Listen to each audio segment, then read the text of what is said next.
नमस्कार दोस्तों, मैं पूर्णानंद हसमाना, मेरा भारत मेरी सोच चैनल से आप लोगों का बहुत बहुत धन्यवाद। मेरे पिछले जो वीडियोस थे जिसमें कि मैंने द कश्मीर फाइल्स मूवी देखने के लिए आप सभी से अपील की थी, आपके जो आपका जो सहयोग मिला उसके लिए बहुत बहुत धन्यवाद।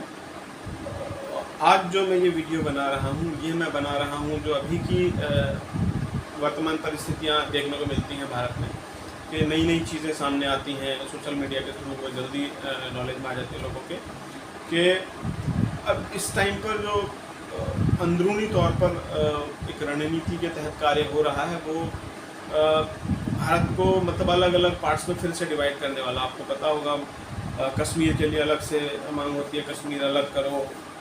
एक तबका है जो कहता है खालिस्तान को अलग करो। एक अजल खजल टाइप के ओपन था वो शर्जील इमाम, वो कहता है कि चिकन नेक आसाम से रिलेटेड, वो कहता है कि हम उसे अलग कर देंगे।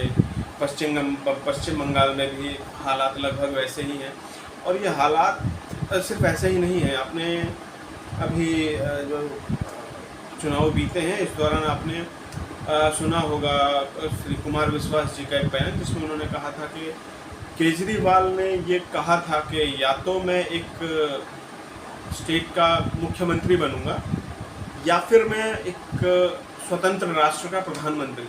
आप समझिए उस बात को कि खालिस्तानी को किस तरीके से समर्थन दिया था। खालिस्तान समर्थक लोग जो किसान आंदोलन में छुपे तौर पर शामिल हो रखे थे, और वहाँ पर दिल्ली सरकार किस तरीके से मतलब वहाँ मसाज पार्लर टाइप पे खुल चुके थे, पिज्ज़ास डिलीवर हो रहे थे, बिजली पानी की सुविधाएं सारी वहाँ पर मुहैया कराई जा रही थी उन लोगों को। और कुमार विश्वास ने जब यह बोला कि केजरीवाल ने मुझसे कहा कि मैं या तो एक स्वतंत्र देश का मुख्य प्रधानमंत्री बनूंगा या फिर मैं राज्य का मुख्यमंत्री बनूंगा, केजरीवाल की तरफ से उसके प्रत्युत्तर में कुछ नहीं किया गया। मतलब कोई एक्शन नहीं, कोई लीगल एक्शन नहीं, मेरी नॉलेज में तो नहीं आया, ना मैंने सोशल मीडिया पर कुछ ऐसी खबर देखी। एक शर्जील इमाम वो असम को अलग करने की डिमांड करता है, बात करता है, और कश्मीर में भी अलग अलग अलगाववादी ग्रुप हैं जो कश्मीर को अलग करने की बात करते हैं। कभी पश्चिम बंगाल में या बहुत सारे और अलग अलग जगहों पे ऐसी बातें सुनने को मिलती रहती हैं। ये जो परिस्थिति है, इस परिस्थिति को मेरी व्यक्तिगत सोच के मुताबिक अगर हम इसको जिसे कहते हैं ना कि फुल्ली अपने कंट्रोल में कर लेना, वो एक ये तरीका हो सकता है। अंतर्राष्ट्रीय स्तर पर कुछ गतिविधियां होती हैं, वो एक अलग सिनेरियो बन जाता है, लेकिन अंदरूनी तौर पर डोमेस्टिक लेवल पर जो परिस्थितियां हैं उनको हम कंट्रोल कर सकते हैं। जो एक संविधान हमारे पास उपलब्ध है उस संविधान के अंतर्गत अगर हम कोशिश करें तो, क्योंकि संविधान लागू होने के पश्चात बहुत सारे संशोधन हुए हैं, जो बदलाव किए गए हैं संविधान की जो परिस्थिति थी उस समय की वर्तमान परिस्थिति में कुछ नई चीज़ें जोड़ दी गई या कुछ पुरानी चीज़ों को रेक्टिफाई किया गया। तो अगर हम इस तरीके का एक संशोधन और जोड़ दें, भारत सरकार अगर कोशिश करे कि अभी वर्तमान में जो भारत की राष्ट्रीय और अंतर्राष्ट्रीय परिधि है, जो सीमा रेखाएं हैं, वो सीमा रेखा अब विघटन के पश्चात मतलब और अब विघटन नहीं हो सकता, क्योंकि इन लोगों का जो प्रयास है वो ये है कि किसी तरीके से हम एक बड़ा जनसमूह इकट्ठा कर लें, क्योंकि पैसा इनके पास पीछे से आ जाता है। आपने सुना होगा PFI फंडिंग करती है, जो कि ये शाहीन बाग वाला धरना प्रदर्शन वाला इश्यू चल रहा था। अभी किसान आंदोलन के टाइम में खालिस्तानी समर्थक जो थे उन्होंने अथाह संपत्ति वहाँ से भेजी, इनको पैसा भेजा। अरब देशों से भी सुनने में आता है कि पैसा आता है। तो ये अन्य लोग जो हैं, ये अन्य लोग हिंदुस्तान में पैसा क्यों भेज रहे हैं? निश्चित तौर पर हिंदुस्तान को कमज़ोर करने के लिए, हिंदुस्तान को और अलग अलग छोटे छोटे पार्ट्स में डिवाइड करने के लिए। तो अगर हम संवैधानिक तौर पर एक इंटरनल जो हमारा आंतरिक देश के अंतर्गत आने वाली परिस्थिति है, उस परिस्थिति के अंतर्गत हम एक ऐसा संशोधन कर दें कि अब कोई भी ऐसा आंदोलन, कोई भी ऐसी परिस्थिति आ जाए कि गृह युद्ध वाली परिस्थिति बना दी इन लोगों ने, या फिर एक बड़ा आंदोलन और बड़ा जनसमूह लेकर खड़े हो गए हैं कि हम लोग चाहते हैं कि हम लोग भारत देश के अंतर्गत ना आए, हम लोगों को एक अलग राष्ट्र दे दो, हम अपना अलग मैनेज करेंगे। तो वो परिस्थिति आ ही ना सके। मतलब कि भारत अब जिस परिस्थिति में है, हम उस सीमा रेखा को और कम नहीं कर सकते।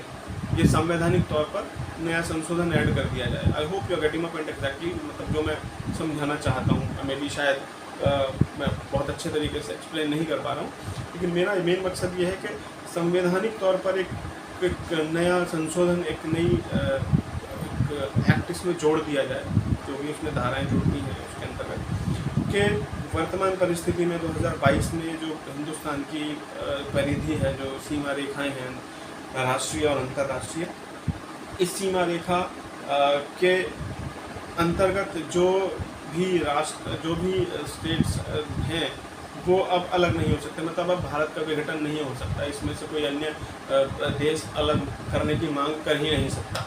अगर ये परिस्थिति आ जाएगी तो अभी वो जो बहुत सारे सूअर ऐसी योजनाओं पे काम कर रहे हैं, अपनी पैसा लगा रहे हैं अंतर्गत, मतलब इंटरनली वो छुपे लोग, मौन समर्थन देने वाले लोग उनको पूरा समर्थन कर रहे हैं, और वो जो इन प्रक्रियाओं में लगे हुए हैं, उन सब की प्रक्रियाएँ, वो सारी योजनाएँ ध्वस्त हो जाएंगी। उनको अपने वो जो बाप बैठा रखे होंगे उन सुअरों ने बाहर, उनको बोलना पड़ेगा ये तो इन्होंने परिस्थिति ऐसी कर दी कि अब कुछ कर ही नहीं सकते। ये बिल्कुल वैसा होगा कि एक बड़ा घर है जिसके अंदर 4 भाई हैं, और वो 4 भाई आपस में बेशक थोड़ी बहुत खटपट होती रहती है, बहस होती रहती है, जो डोमेस्टिक वायलेंस आपस में तू में हो रही है, लेकिन उनके बाप ने ये बोल रखा है, बेटा कितना भी लड़ लो, रहना तुम्हें इन्हीं 4 कमरों में है जो तुम्हारे पास कमरे हैं। तुम अगर ये सोचो कि ये 3 कमरे तुम अलग दे दो, मेरे वाला 1 कमरा अलग दे दो, मैं ये कमरा, ये ऐसा नहीं करूँगा।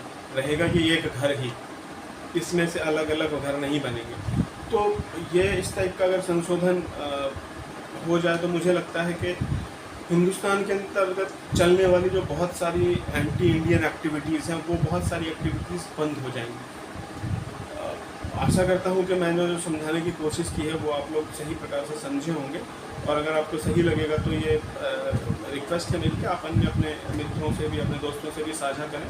और मेरा चैनल है मेरा भारत मेरी सोच यूट्यूब पर, उस चैनल को सब्सक्राइब करें, और अभी बहुत ज़्यादा तो नहीं, 3-4 वीडियोज़ हैं, उनको देखें, और अगर मेरे विचार आपको लगें कि वो अच्छे हैं, सही हैं, तो और अन्य लोगों के साथ साझा करें, ताकि और लोग भी मेरे विचारों से अवगत हो सकें और मेरा चैनल सब्सक्राइब करें। और अगर आपको कुछ भी तब मेरे वीडियो से रिलेटेड कुछ बात हो या बोलना चाहते हो तो आप प्लीज़ कमेंट करें, रिप्लाई ज़रूर मिलेगा। नेगेटिव पॉजिटिव डजंट मैटर, क्योंकि I'll accept all comments and I'll reply surely. I'm surely reply all comments. तो आशा करता हूँ आज जो मैंने आपसे बात कही है वो आप ठीक प्रकार से समझे होंगे कि मैं एग्जैक्टली कहना क्या चाहता हूँ।